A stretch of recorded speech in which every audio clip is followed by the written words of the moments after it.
What if I told you that the most successful and feared pirate in all of history wasn't a swashbuckling man on the Caribbean seas, but a woman who commanded a fleet of tens of thousands in early 19th century China? When we think of piracy, our minds often jump to fictional characters.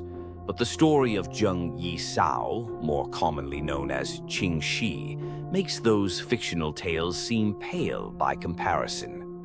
Ching Shih started her life as a prostitute in a floating brothel in Canton. Her life changed dramatically when she married a notorious pirate captain, Zheng Yi. Together, they commanded the Red Flag Fleet. However, the real turning point came in 1807 when her husband was killed in a storm. Instead of fading into obscurity, Ching Shih did the unthinkable. She took complete control of the fleet. Taking control of a massive pirate operation is one thing.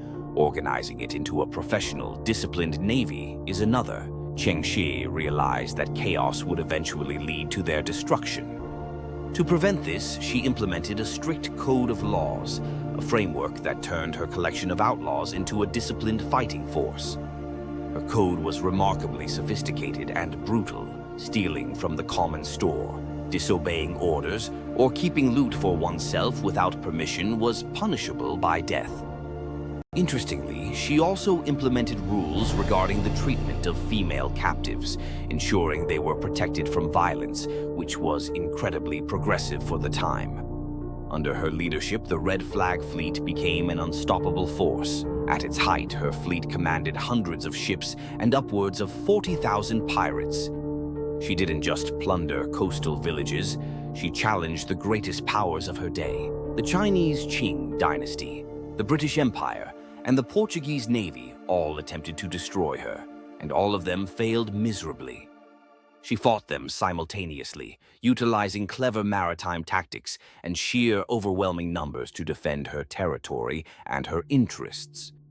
The most shocking part of her story isn't that she was a pirate queen, but how she exited the scene. When the Chinese government finally realized they couldn't defeat her, they offered her amnesty.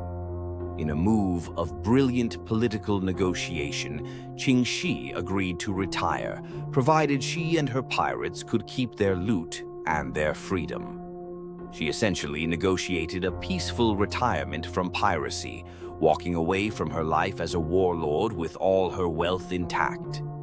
She lived the rest of her life running a gambling house, dying peacefully at the age of 69. Ching Shih's life is a masterclass in leadership, strategic management, and survival. She proved that success is not just about raw power, but about the structure, discipline, and pragmatism you apply to achieve your goals. She did what no other pirate in history could. She won. Please subscribe to this channel for more deep dives into the hidden lives of history's most formidable figures.